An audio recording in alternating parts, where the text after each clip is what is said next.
आज की कहानी है शेरनी का तीसरा पुत्र। किसी घने जंगल में एक शेर और एक शेरनी रहते थे। वो दोनों एक दूसरे से बहुत ज़्यादा प्रेम करते थे, तो हर दिन दोनों साथ में ही शिकार करने जाते और शिकार को मारकर साथ में बराबर बराबर खाते। दोनों के बीच में भरोसा भी बहुत था।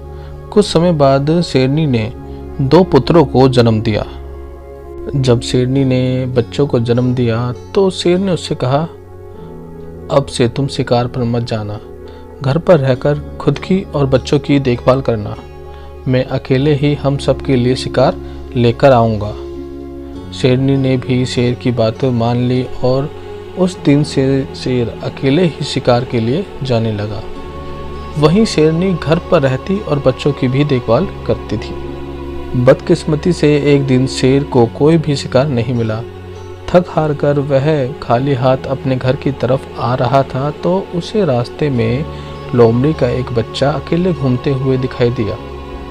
तो उसने सोचा कि आज उसके पास शेरनी और बच्चों के लिए कोई भोजन नहीं है, तो वह इस लोमड़ी के बच्चे को ही अपना शिकार बनाएगा। शेर ने लोमड़ी का बच्चा पकड़ा, लेकिन वह उसे मार नहीं सका क्योंकि वह बहुत छोटा था। वह उसे जिंदा ही पकड़कर लेकर चला गया। शेरनी के पास पहुंचकर उसने बताया कि आज उसे एक भी शिकार नहीं मिला।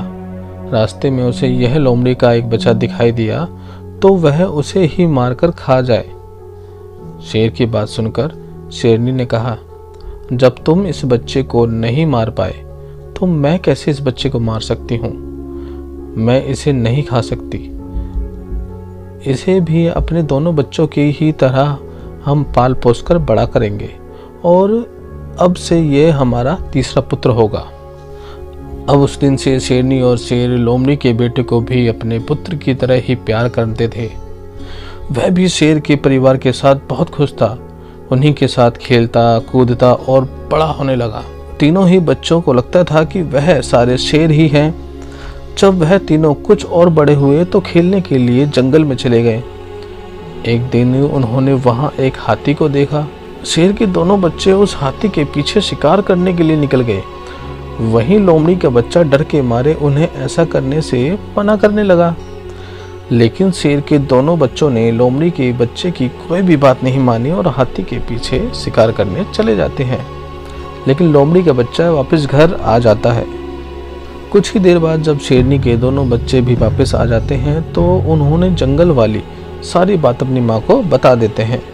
उन्होंने बताया कि जब वह हाथी के पीछे गए, लेकिन उनका तीसरा भाई डर कर मारे वापस घर आ गया। इसे सुनकर लोमड़ी के बच्चे को बहुत गुस्सा आया। उसने गुस्से में कहा कि तुम दोनों जो खुद को बहुत बहादुर समझते हो, मैं तुम दोनों को पटककर जमीन पर गिरा सकता हूँ। लोमड़ी के बच्चे की यह बातें सुनकर शेरनी ने समझाया कि तुम्हें अपने भाइयों से ऐसी बातें नहीं करनी चाहिए।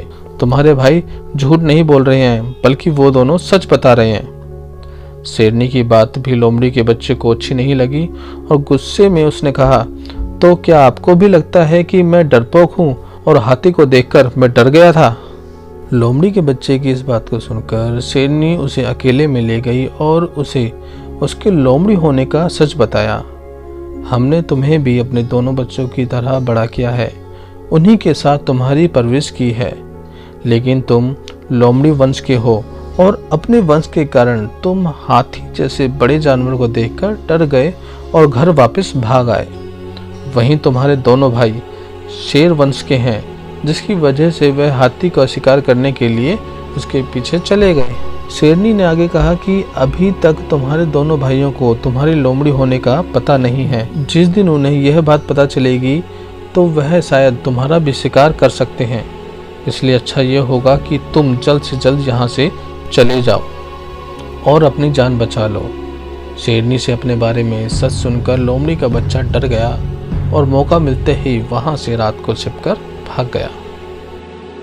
शेरनी और शेर के तीसरे पुत्र की कहानी से हमें यही सीख मिलती है कि कायर और डरपोक वंश के लोग अगर बहादुर लोगों के बीच में भी रहेंगे तो वह बहादुर नहीं बन सकते।